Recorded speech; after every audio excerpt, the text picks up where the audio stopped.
प्रिय छात्रों, आज हम 9वीं कक्षा से संबंधित हिंदी पाठ स्वामी विवेकानंद पढ़ेंगे। आप जानते हैं स्वामी विवेकानंद जी के बारे में उन्होंने बहुत सारे ऐसे कार्य किए हैं, इसीलिए हम उन्हें याद किया करते हैं। ये पाठ एक जीवनी है। इस पाठ का आशय है, आशय का मतलब क्या होता है?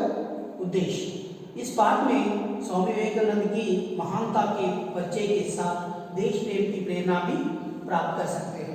यानी लेखक ने इस उद्देश्य लिखा है कि देश प्रेम और स्वामी विवेकानंद जी के महानता के बारे में इस पाठ को उसी उद्देश्य से लिखा है। आइए जानते हैं लेखक परिचय के बारे में। इस पाठ के लेखक डॉक्टर जगदीश चंद्र हैं। इनका जन्म 16 जुलाई 1917 को उत्तर प्रदेश के बुलंदशहर जिले के खुर्जा में हुआ था। खुर्जा नहीं, उस गांव में हुआ था। प्रारंभिक शिक्षा खुर्जा में हुई। उच्च शिक्षा पाई इन्होंने, कॉलेज शिक्षा इलाहाबाद और प्रयाग विश्वविद्यालय में भी। इन्होंने भारत के किशोर बाल बालिकाओं के समक्ष आदर्श प्रस्तुत करने के लिए अनेक महापुरुषों की जीवनियां लिखी हैं। उसी तरह से स्वामी विवेकानंद जी के बारे में भी इन्होंने लिखा है। अनेक बालक बालिकाएं, बहुत सारे महान व्यक्तियां हैं, उनके बारे में लिखा है। उसी तरह से स्वामी विवेकानंद जी के बारे में लिखा है। ಈ ಪಾಠದ ಲೇಖಕರು ಡಾಕ್ಟರ್ ಜಗದೀಶ್ ಚಂದ್ರ ಅವರು. ಇವರ ಜನ್ಮ 16 ಜುಲೈ 1917ರಲ್ಲಿ ಉತ್ತರ ಪ್ರದೇಶದ ಬುಲಂದ್ಶಹರ್ ಜಿಲ್ಲೆ ಖುರ್ಜಾ ಎಂಬಲ್ಲಿ ಹುಟ್ಟಿದರು. ಇವರ ಕಾಲೇಜ್ ಶಿಕ್ಷಣವನ್ನು ಪಡ್ಕೊಂಡಿದ್ದಾರೆ. ಮತ್ತೆ ಇಲಾಹಾಬಾದ್ ಮತ್ತು ಪ್ರಯಾಗ ವಿಶ್ವವಿದ್ಯಾಲಯದಲ್ಲಿ ಇವರು ಶಿಕ್ಷಣವನ್ನು ಮುಕ್ತಾಯಗೊಳಿಸಿದರು. ಇವರು ಹಲವಾರು ಭಾರತೀಯ ಕಿಶೋರಿಯರ ಬಗ್ಗೆ, ಬಾಲಕ ಬಾಲಕಿಯರ ಬಗ್ಗೆ ಆದರ್ಶವನ್ನು ಪ್ರಸ್ತುತಪಡಿಸುವಗೋಸ್ಕರ ಮಹಾಪುರುಷರ ಬಗ್ಗೆ, ಅವರ ಜೀವನಿಗಳ ಬಗ್ಗೆ ಬರೆದಿದ್ದಾರೆ. ಇದು ಜೀವನಿ ಯಾಕೆಂದರೆ स्वामी विवेकानंदರ ಜೀವನದ ಬಗ್ಗೆ ಇಲ್ಲಿ ಬರೆದಿದ್ದಾರೆ. आइए हम बढ़ते हैं आदर्श वाचन की। भारत के इतिहास में स्वामी विवेकानंद का नाम अमर है। हम जानते हैं कि बहुत सारे उनके भाषणों द्वारा प्रभावित हुए हैं और उनके आदर्शों द्वारा हम आज भी प्रभावित हैं। स्वामी विवेकानंदರು ಭಾರತದ ಇತಿಹಾಸದಲ್ಲಿ ಅವರ ಹೆಸರು ಬಹಳ अमरवाಗಿದೆ। स्वामी विवेकानंद जी का जन्म 12 जनवरी 1863 को 12 ಜನವರಿ 1869ರಲ್ಲಿ ಕಲ್ಕತ್ತಾದ ಒಂದು ಕಾಯಸ್ಥ ಮನೆತನದಲ್ಲಿ ಅವರ ಜನ್ಮವಾಯಿತು। कलकत्ता के कायस्थनी काम करने वाला घराने में हुआ था। उनके बचपन का नाम नरेंद्र देव था। आप देख सकते हैं चित्र में कि हमने उनका एक काल्पनिक चित्र है, ये स्वामी विवेकानंद जी का नहीं है। ये जो बालक का चित्र है ये काल्पनिक चित्र है और ये है उनका चित्र स्वामी विवेकानंद जी का। और उनका बचपन का नाम नरेंद्र था और बाल्यದಲ್ಲಿ ಅವರಿಗೆ नरेंद्र ಅಂತ ಕರೀತಾ ಇದ್ರು। उनके पिताजी श्री विश्वनाथ दत्त एक प्रतिष्ठित वकील थे। उनकी माता श्री भुवनेश्वरी देवी धर्मपरायण महिला थी। ಅವರ ತಂದೆ ವೃತ್ತಿಯಲ್ಲಿ ವಕೀಲರಾಗಿದ್ದರು। ಅವರ ತಾಯಿ ಧರ್ಮಪರಾಯಣ ಮಹಿಳೆ, ಅಂದರೆ ಧಾರ್ಮಿಕ ಕಾರ್ಯಗಳಲ್ಲಿ ಭಾಗವಹಿಸತಕ್ಕಂಥವರು, ಸಾಂಪ್ರದಾಯಿಕ ಮಹಿಳೆಯಾಗಿದ್ದರು, ಸಂಪ್ರದಾಯಗಳಿಂದ ಕೂಡಿಕೊಂಡಂಥ ಮಹಿಳೆಯಾಗಿದ್ದರು। नरेंद्र आरंभ से ही पढ़ाई लिखाई में बड़े तेज थे। बचपन से ही विवेकानंद बहुत तेज थे पढ़ाई लिखाई में। अपने स्कूल में सर्वप्रथम रहा करते थे। अध्ययन काल में उनकी रुचि व्याख्यान देने और विचारों के आदान प्रदान करने में थी।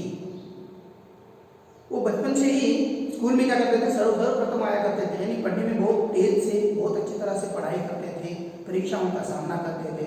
स्वामी विवेकानंदರು ಬಾಲ್ಯದಿಂದಲೇ ಬಹಳ ತೇಜಸ್ವಿಯಾಗಿದ್ದರು ಮತ್ತು ಬುದ್ಧಿವಂತರಾಗಿದ್ದರು।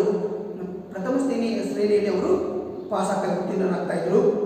ಅವರು ವ್ಯಾಖ್ಯಾನ ಅಂದರೆ ಭಾಷಣ ಕೊಡುವುದರಲ್ಲಿ ಬಹಳ ಅವರಿಗೆ ಆದಾನ ಪ್ರದಾನ ಮಾಡೋದಂದರೆ ಭಾಷಣವನ್ನು, ವಿಚಾರಗಳನ್ನು ವಿನಿಮಯ ಮಾಡೋದು, ವಿಚಾರಗಳನ್ನು ತೆಗೆದುಕೊಳ್ಳೋದು ಮತ್ತು ವಿಚಾರಗಳನ್ನು ಹಂಚುವುದರಲ್ಲಿ ಅವರಿಗೆ ಬಹಳ ಆಸಕ್ತಿ ಇತ್ತು। ಭಾಷಣ ಮಾಡುವುದರಲ್ಲಂತೂ ಅವರಿಗೆ ಬಹಳನೇ ಆಸಕ್ತಿ ಇತ್ತು।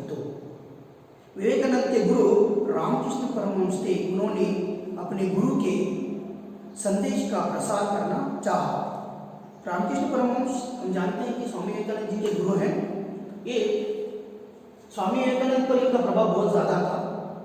परमहंस रामकृष्ण परमहंस जी का उनके अनुयायी थे, यानी इनको बहुत मानते थे वो। इनके जो भी संदेश थे स्वामी विवेकानंद जी ने रामकृष्ण परमहंस मिशन द्वारा इनके जो संदेश है उनको उन्होंने आगे बढ़ाया है. ರಾಮಕೃಷ್ಣ ಪರಮಹಂಸರು ಸ್ವಾಮಿ ವಿವೇಕಾನಂದವರ ಗುರುಗಳಾಗಿದ್ದರು. ಅವರ ಸಂದೇಶಗಳನ್ನು ರಾಮಕೃಷ್ಣ ಮಿಷನ್ ಅಂತಕ್ಕಂಥ ಸಂಸ್ಥೆ ಮುಖಾಂತರ ಅವರು ಸಂದೇಶಗಳನ್ನು ಸಾರಿದ್ದಾರೆ. नरेंद्र आरंभ से ही पढ़ाई लिखाई में बड़े तेज थे. वे अपने स्कूल में सर्वप्रथम रहा करते थे. एंट्रेंस परीक्षा में भी वे प्रथम श्रेणी में उत्तीर्ण हुए थे. हम पहले ही बता चुके थे कि मैंने पहले बताया कि वो बहुत तेज है पढ़ाई में. शिक्षा में बहुत मन लगाकर पढ़ाई करते थे. बुद्धिमान थे, तेजस्वी भी थे. एक बार वो पढ़ लेते थे विषय को तो हमेशा के लिए वो याद रखते थे. वो आरंभ से ही पढ़ाई लिखाई में बहुत तेज थे. अपने स्कूल में सर्वप्रथम आया करते थे. एंट्रेंस परीक्षा में भी प्रथम श्रेणी में उत्तीर्ण हुए थे. ಅವರು ಶಾಲೆಯಲ್ಲಿ ವಿದ್ಯಾಭ್ಯಾಸ ಪಡೆಯುವಾಗ ಅವರ ವಿದ್ಯಾಭ್ಯಾಸದಲ್ಲಿ ಅವರು ಬಹಳ ಪ್ರಾವೀಣ್ಯತೆ ಪಡೆದುಕೊಂಡಿದ್ದರು ಮತ್ತು ಬಹಳ ಬುದ್ಧಿವಂತರಾಗಿದ್ದರು. ಶಾಲೆಯಲ್ಲಿ ಸರ್ವಪ್ರಥಮ ಶ್ರೇಣಿಯಲ್ಲಿ ಅವರು ಪ್ರಥಮ ಶ್ರೇಣಿಯಲ್ಲಿ ಪಾಸ್ ಆಗ್ತಾ ಇದ್ದರು. ಎಂಟ್ರೆನ್ಸ್ ಪರೀಕ್ಷೆ ಏನು ತಗೊಳ್ತಾರಲ್ಲ ನಾವು ಶಾಲೆಗೆ ಸೇರುವಾಗ ಅದರಲ್ಲೂ ಕೂಡ ಅವರು प्रथम श्रेणिಯಲ್ಲಿ पास ಆಗಿದ್ದರು. अध्ययन काल में उनकी रुचि व्याख्यान देने और विचारों के आदान प्रदान करने में थी. ಭಾಷಣ ಕೊಡುವ ಬಾಲ್ಯದಿಂದಲೇ ಅವರ ಅಭ್ಯಾಸ ಅಂದರೆ ಅಧ್ಯಯನ ಕಲಿಕೆ ಕಾಲದಲ್ಲಿ ಅವರಿಗೆ ವ್ಯಾಖ್ಯಾನ ಅಂದರೆ ಏನು, ಭಾಷಣ ಕೊಡುವುದರಲ್ಲಿ ವಿಚಾರಗಳನ್ನು ವಿನಿಮಯ ಮಾಡಿಕೊಳ್ಳುವುದರಲ್ಲಿ ಅವರಿಗೆ ಬಹಳ ಆಸಕ್ತಿ ಇತ್ತು. किशोरावस्था में ही नरेंद्र दार्शनिक एवं धार्मिक विचारों में तल्लीन रहा करते थे. ಕಿಶೋರಾವಸ್ಥೆ ಅಂದರೆ ಯಾವ ಅವಸ್ಥೆ ಹೇಳಿ 13ರಿಂದ 16ನೇ ಅವಸ್ಥೆಯನ್ನು 13ರಿಂದ 16 19 ಒಳಗಡೆ ಇರತಕ್ಕಂಥ ಅವಸ್ಥೆಯನ್ನು ಕಿಶೋರಾವಸ್ಥೆ ಅಂತ ಕರಿತೀವಿ ನಾವು. ಕಿಶೋರಿಯರು ಅಂತ ಹೇಳ್ತೀವಿ. ಈ ಕಿಶೋರಾವಸ್ಥೆಯಲ್ಲಿ ಅವರಿಗೆ ದಾರ್ಶನಿಕ ಮತ್ತು ಧಾರ್ಮಿಕ ವಿಚಾರಗಳಲ್ಲಿ ತಲ್ಲೀನರಾಗಿರ್ತಾ ಇದ್ದರು. ಕಿಶೋರಾವಸ್ಥೆ ಅಂದರೆ 13ರಿಂದ 16 ಇರತಕ್ಕಂಥ ಅವಸ್ಥೆಗೆ ನಾವು ಕಿಶೋರಾವಸ್ಥೆ ಅಂತ ಕರಿತೀವಿ. ಕಿಶೋರಾವಸ್ಥೆಯಲ್ಲಿ ಸ್ವಾಮಿ ವಿವೇಕಾನಂದರು ಧಾರ್ಮಿಕ ವಿಷಯಗಳಲ್ಲಿ ಬಹಳ ತಲ್ಲೀನರಾಗ್ತಾ ಇದ್ದರು. ಒಂದು ಸಂದರ್ಭ ಬರುತ್ತೆ. ಆ ಸಂದರ್ಭದಲ್ಲಿ ರಾಮಕೃಷ್ಣ ಪರಮಹಂಸರನ್ನು ಪ್ರಥಮವಾಗಿ ಅವರು ಭೇಟಿ ಮಾಡಿದಾಗ ಅವ್ರು ಏನು ಮಾಡ್ತಾರೆ ಅಂತಂದರೆ ಅವರನ್ನು ಪರೀಕ್ಷಿಸೋಗೋಸ್ಕರ, ಯಾಕೆಂದರೆ ಅವರಿಗೆ ದಾರ್ಶನಿಕತೆಯಲ್ಲಿ ಕೂಡ ತುಂಬ ನಂಬಿಕೆ ಇತ್ತು. ದಾರ್ಶನಿಕತಾ में उनकी ज़्यादा रुचि थी और धार्मिकता में ಧಾರ್ಮಿಕತೆಯಲ್ಲಿ ಕೂಡ ಅತ್ಯಂತವಾದ ಒಂದು ಆಸಕ್ತಿ ಇತ್ತು. ಮತ್ತು ದಾರ್ಶನಿಕ ಕೂಡ ಅದನ್ನು ನೇರವಾಗಿ ನಂಬ್ತಾ ಇರಲಿಲ್ಲ. ಹೇಳಿದ ಕೂಡಲೇ ಅವರು ಎಲ್ಲರನ್ನೂ ಪರೀಕ್ಷೆ ಮಾಡ್ತಾಯಿದ್ರು. ಪ್ರಥಮ ಬಾರಿಗೆ ಅವ್ರು ಏನು ಮಾಡ್ತಾರೆ ಅಂದರೆ ₹1 ಕಾಯಿನನ್ನು ಅವರ ಪ್ರಥಮ ಬಾರಿಗೆ ರಾಮಕೃಷ್ಣ ಪರಮಹಂಸರನ್ನು ಅವರು ಭೇಟಿ ಮಾಡಲಿಕ್ಕೆ ಹೋದಾಗ ಅವರು ಒಂದು ಕಾಯಿನನ್ನು ಅವರು ಕಾಟ್ ಕೆಳಗಡೆ ಇಟ್ಟಿರ್ತಾರೆ. ಅವರು ಕೊಡುವ ಬೆಡ್ಶೀಟ್ ಕೆಳಗಡೆ ಇಟ್ಟಾಗ ರಾಮಕೃಷ್ಣ ಪರಮಹಂಸರು ಅಲ್ಲಿ ಬಂದು ಕುಳಿತುಕೊಂಡ ತಕ್ಷಣ ಜಿಗಿದು ನಿಂತುಬಿಡ್ತಾರೆ. ಅಲ್ಲಿ ಅವರಿಗೆ ದುಡ್ಡಂದರೆ ಆಗಲ್ಲ. ಅದನ್ನು ಪರೀಕ್ಷಿಸೋಗೋಸ್ಕರ ಸ್ವಾಮಿ ವಿವೇಕಾನಂದರು ಏನು ಮಾಡ್ತಾರೆ, ಅಲ್ಲೊಂದು ಕಾಯಿನನ್ನು ಇಟ್ಟಿರ್ತಾರೆ, ನಾಣ್ಯವನ್ನು. ಅಂದರೆ ದುಡ್ಡಿನಿಂದ ದೂರ ಇರ್ತಕ್ಕಂಥ ರಾಮಕೃಷ್ಣ ಪರಮಹಂಸರು ಅಂತಹ ಗುರುಗಳೇ ಇವರಿಗೆ ಆದರ್ಶರಾಗಿದ್ದರು. ಅವರನ್ನು ಕೂಡ ಪರೀಕ್ಷೆ ಮಾಡಿದ್ದಾರೆ. ದಾರ್ಶನಿಕರು ಅಂದರೆ ಹೇಗೆಂದರೆ ಎಲ್ಲವನ್ನೂ ಪರೀಕ್ಷೆ ಮಾಡ್ತಾರೆ. ಇವರು ಧಾರ್ಮಿಕತೆಯಲ್ಲಿ ಮತ್ತು ದಾರ್ಶನಿಕತೆ ಅಂತ ಎಂದೇನು, ಯಾವುದೇ ಒಂದು ವಿಚಾರವನ್ನು ಸತ್ಯದ ಕಡೆಗೆ ತೆಗೆದುಕೊಂಡು ಹೋಗುವುದು, ಸತ್ಯ ಯಾವುದು ಸುಳ್ಳು ಯಾವುದು ಎಂಬುದನ್ನು ಅವರು ಕಂಡುಕೊಳ್ಳುವ ಕಡೆಗೆ ಹೋಗ್ತಾ ಇದ್ದರು. तो इस तरह से उनका जीवन था. बालक नरेंद्र का शरीर स्वस्थ सुडौल और सुंदर था. कुश्ती लड़ने, दौड़ लगाने, घुड़सवारी करने में उन्हें बड़ा आनंद मिलता था. वे संगीत एवं खेल कूद की प्रतियोगिता में स्पर्धೆಗಳು में भी भाग लिया करते थे. ಬಾಲಕ ನರೇಂದ್ರ ಶರೀರ ಹೇಗಿತ್ತು ಅಂತಂದರೆ ಬಹಳ ಸುದೃಢವಾಗಿತ್ತು. ಸ್ವಸ್ಥ ಮತ್ತು ಸದೃಢವಾಗಿ ಬಲಿಷ್ಠವಾದ ಶರೀರವನ್ನು ಹೊಂದಿದ್ದು, ಸುಂದರವಾಗಿದ್ದರು. ಮತ್ತು ಕುಸ್ತಿ ಆಡುವುದರಲ್ಲಿ ದೌಡ್ಲಗಾನಂದ್ರೇನು, ರನ್ನಿಂಗ್ ರೇಸ್, ಓಟದ ಸ್ಪರ್ಧೆಯಲ್ಲಿ, ಗೂಡುಸವಾರಿ ಅಂದರೆ ಕುದುರೆ ಸವಾರಿಯಲ್ಲಿ ಅವರಿಗೆ ಬಹಳ ಆನಂದ ಸಿಗ್ತಾ ಇತ್ತು. ಮತ್ತು ಸಂಗೀತ, ಆಟೋಟಗಳ ಕೇಳುವುದಂದ್ರೇನು, ಆಟೋಟ, ಆ ಪ್ರತಿಯೋಗಿತಾ ಅಂದರೆ ಸ್ಪರ್ಧೆಗಳಲ್ಲಿ ಅವರು ಭಾಗವಹಿಸ್ತಾ ಇದ್ದರು. ಅವರಿಗೆ ನೋಡಿ ಪ್ರತಿಯೊಂದು ಸಂಗೀತದಲ್ಲಿದೆ, ಆಟೋಟಗಳಲ್ಲಿದೆ, ಕುಸ್ತಿ, ಹಲವಾರು ರೀತಿಯಲ್ಲಿ ಅವರೇನು ಎಲ್ಲದರಲ್ಲಿ ಭಾಗವಹಿಸ್ತಾ ಇದ್ದರು. ನಾವು ಈಗ ಕಾಣ್ಬೋದು, ಈಗಿನ ವಿದ್ಯಾರ್ಥಿಗಳಲ್ಲಿ ಕೇವಲ ವಿದ್ಯಾಭ್ಯಾಸದ ಕಡೆಗೆ ಗಮನ ಇದ್ದಾಗ ಆಟೋಟಗಳಿಗೆ ಇರಲ್ಲ, ಆಟೋಟ ಕಡೆಗೆ ಇದ್ದಾಗ ವಿದ್ಯಾಭ್ಯಾಸದ ಕಡೆಗೆ ಇರಲ್ಲ. ಆದರೆ ಇವರು ಎಲ್ಲದರಲ್ಲೂ ಇದ್ದರು, ಎಲ್ಲದರಲ್ಲೂ ಭಾಗವಹಿಸ್ತಾ ಇದ್ದರು. ಅದು ಆಟ ಇರ್ಬೋದು, ಆಟ ಓಟ ಪಾಠಗಳಲ್ಲೂ ಕೂಡ ಇವರು ಅಲ್ಲಿ ತಲ್ಲೀನರಾಗಿರ್ತಾ ಇದ್ದರು. ಎಲ್ಲದರಲ್ಲಿ ಆಸಕ್ತಿಯನ್ನು ತೋರ್ತಾ ಇದ್ದರು. ಬಾಲ್ಯದಿಂದಲೇ ಧಾರ್ಮಿಕತೆಯಲ್ಲಿ ತುಂಬ ಆಸಕ್ತಿ ಇತ್ತು. उस समय वहाँ शिकागो, यानी चिकागो कहते हैं हम इंग्लिश में, नगर में सर्वधर्म सम्मेलन हो रहा था। इस महासभा में विवेकानंद ने भारतीय धर्म और तत्वज्ञान पर भाषण दिया। उनका भाषण बड़ा गंभीर एवं हृदयस्पर्शी था। उनकी वाणी सुनकर श्रोतागण मुग्ध हो गए। देखिए उस समय चिकागो में क्या हो रहा था, सर्वधर्म सम्मेलन चल रहा था, सर्वधर्म सम्मेलन। इस महासभा में विवेकानंद ने भारतीय धर्म और तत्वज्ञान पर भाषण दिया। यानी कि भारत एक ऐसा देश है जो धार्मिकता और दार्शनिकता में पूरे विश्व में विभिन्न और एक अलग है, तो बहुत बड़ी दार्शनिकता है हमारे देश की। उसके बारे में स्वामी विवेकानंद जी ने वहाँ पे भाषण दिया। उनका भाषण बड़ा गंभीर और हृदयस्पर्शी था।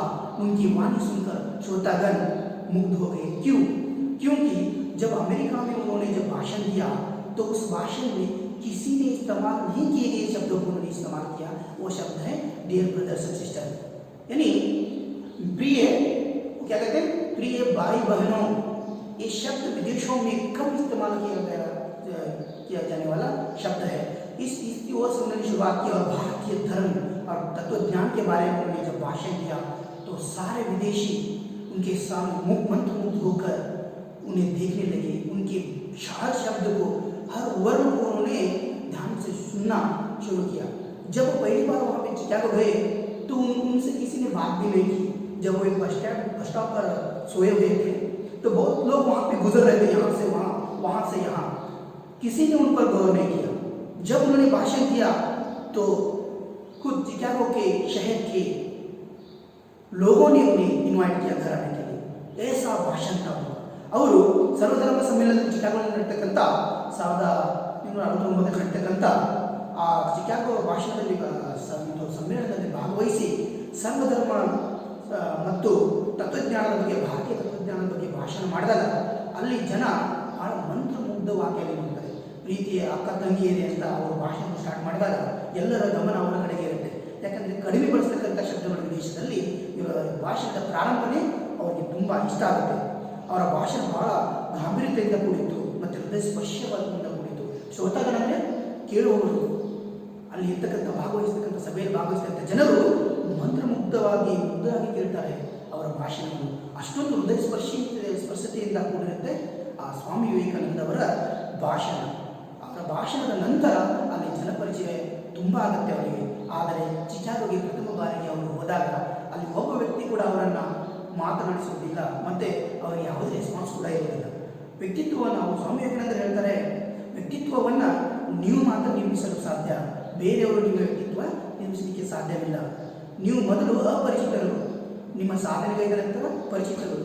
ಅವರು ಹೇಳ್ತಾರೆ, nothing is impossible in the world, everything is possible, everything is within you, you can do anything and everything ಅಂತ ಹೇಳ್ತಾರೆ. यानी आप कुछ भी कर सकते हैं, सब कुछ तुम्हारे अंदर होता है. हमें कोशिश करनी चाहिए और कोशिश के बाद जब कामयाब होते हैं तो समाज हमें हमारा परिचय खुद देता है. उससे पहले हम समाज में कुछ भी नहीं होते. तो चलिए आगे बढ़ते हैं. स्वामी विवेकानंद आगे कहते हैं कि स्वामी विवेकानंद ने समाज सेवा को परमात्मा की सच्ची सेवा बतलाया. वे स्वयं भी समाज सेवा में लग जाते थे. सन 1870 में 1897 में ಪ್ಲೇಗ್ और ಅಕಾಲ್ ಅಂದರೆ ಏನು, ಬರಗಾಲ. ಪ್ಲೇಗ್ ಅಂತಕ್ಕಂಥ ಒಂದು ರೋಗ ಬಂದಾಗ ಬರಗಾಲದ ಸಮಯದಲ್ಲಿ पीड़ित भारतवासियों की उन्होंने बड़ी तन्मयता से सेवा की थी. समर्थ लोगों को उन्होंने गरीबों की दशा सुधारने का दशा अवस्था संदेश दिया. इसी देश से इसी उद्देश्यದಿಂದ उन्होंने कलकत्ते में रामकृष्ण मिशन की स्थापना की. स्वामी विवेकानंದರು ಸಮಾಜ ಸೇವೆ ಮತ್ತು ಪರಮಾತ್ಮನ ಸತ್ಯವಾದ ಸೇವೆಯಲ್ಲಿ ಮಾಡಲಿಕ್ಕೆ ಅವರು ಮಾಡಬೇಕಂತ ಹೇಳಿದ್ದಾರೆ. ಸಮಾಜ ಸೇವೆಯ ದೇವರ ಸೇವೆ ಅಂತ ಹೇಳ್ತಾರೆ ಅವರು. ಸ್ವಯಂ ಅವರು ಕೂಡ ಸಮಾಜ ಸೇವೆಯಲ್ಲಿ ಭಾಗವಹಿಸಿದರು. 1897ರಲ್ಲಿ ಪ್ಲೇಗ್ ರೋಗ ಬಂದಾಗ, ಬರಗಾಲ ಬಂದಾಗ ದೇಶದಲ್ಲಿ, ಮತ್ತು ಪ್ಲೇಗ್ ರೋಗ ಮತ್ತು ಬರಗಾಲದಲ್ಲಿ ಸಿಲುಕಿಕೊಂಡಿರುವ ಜನರಿಗೆ, ಭಾರತವಾಸಿಯರಿಗೆ ಏನು ಹೇಳ್ತಾರೆ ಅಂದರೆ ಅವರು, ಯಾರು ಉಳ್ಳವರು, ಯಾರ ಹತ್ರ ಅವರ ಹತ್ರ ಧನ ಸಹಾಯ ಆಗಿರ್ಬೋದು, ಯಾರು ದುರ್ಬಲರಾಗಿದ್ದಾರೆ ಅವರಿಗೆ ಸಹಾಯ ಮಾಡುವಂತೆ ಅವರು ಪ್ರೇರೇಪಣೆ ನೀಡಿದ್ದರು. ಅವರು ಕೂಡ ಅದರಲ್ಲಿ ತೊಡಗಿಕೊಂಡಿದ್ದರು. ಅವರ ಪರಿಸ್ಥಿತಿಯನ್ನು ಸುಧಾರಿಸಲಿಕ್ಕೆ ಯಾರು ಸಮಾಜದಲ್ಲಿ ಸದೃಢವಾಗಿದ್ದಾರೆ, ಆರ್ಥಿಕವಾಗಿ ಮತ್ತು ಬೌದ್ಧಿಕವಾಗಿ ಅವರು ಬೇರೆ ಜನರಿಗೆ ನೀವು ಸಹಾಯ ಮಾಡಲಿ ಅಂತ ಸಂದೇಶವನ್ನು ಸಾರಿದರು. ಇದೇ ಉದ್ದೇಶದಿಂದ ಅವರು ಕಲ್ಕತ್ತಾದಲ್ಲಿ ರಾಮಕೃಷ್ಣ ಪರಮಹಂಸ ಮಿಷನ್ ಅನ್ನು ಸ್ಥಾಪನೆ ಮಾಡಿದರು, ಸಂಸ್ಥೆಯನ್ನು ಸ್ಥಾಪನೆ ಮಾಡಿದರು. स्वामी जी ने अज्ञान, अशिक्षा, विदेशी अनुकरण, दास्य मनोभाव आदि के बुरे प्रभावों का बोध कराया. उन्होंने अपने भाषणों द्वारा जनता के मन से हीनता की भावना को दूर भगाने का प्रामाणिक प्रयत्न किया. स्वामी विवेकानंद जी ने अज्ञान और शिक्षित, विदेशी अनुकरण, देखिए पाश्चात्य अनुकरण हम बहुत ज़्यादा करते हैं, हम सिर्फ पाश्चात्य अनुकरण उनके वेशभूषा में करते हैं, यानी ड्रेस सेंस भी करते हैं, लेकिन भारत की जो दार्शनिकता, जो धार्मिकता है, जो हमें सुदृढ़ बनाती है, जैसे कि योग हो, दार्शनिक हो, सब कुछ ऐसे ग्रंथ हो, वेद हो, पुराण हो, हमें क्या करते हैं, मानसिकता से सुदृढ़ करते हैं. वो कहते हैं कि अज्ञान और शिक्षा, विदेशी अनुकरण नहीं करनी चाहिए, हमें अपने देश का अनुकरण चाहिए. और दास्य मनोभाव को ये बुरे प्रभाव है कहते हैं देश के. दास्य मनोभाव में दास्य मनोभाव कब बढ़ता है, जब हम में अज्ञान होता है. हम दासी की ओर कब बढ़ते हैं, जब अज्ञान हमें होता है. जब ज्ञान होता है तो हम दास की ओर नहीं, हम बॉस बन जाते हैं, यानी कि हम मालिक बन जाते हैं. दास का मतलब ये है कि हम दूसरों की बातों को ही मानते थे. जब हमारे ऊपर हमारा विश्वास नहीं रहता तो हम दास की ओर बढ़ते हैं. तो स्वामी विवेकानंद जी कहते हैं हमें दास की ओर नहीं बढ़ना चाहिए. वो आगे कहते हैं कि हमें अपने एक भाषण में उन्होंने कहा था, प्यारे देशवासियों, वीर बनो और ललकार कर कहो कि मैं भारतीय हूँ. और अपने एक भाषण कहते कि प्यारे देशवासियों, वीर बनो और ललकार कर कहो कि मैं भारतीय हूँ, अनपढ़ भारतीय, निर्धन भारतीय, ऊंची जाति का भारतीय, नीची जाति का भारतीय, और सब मेरे भाई हैं. उनकी प्रतिष्ठा मेरी प्रतिष्ठा है, उनका गौरव मेरा गौरव है. तो स्वामी विवेकानंद जी यहाँ पे कहते हैं कि प्रिय भारतवासिಗಳೇ, ಅವರೇನು ಹೇಳ್ತಾರೆ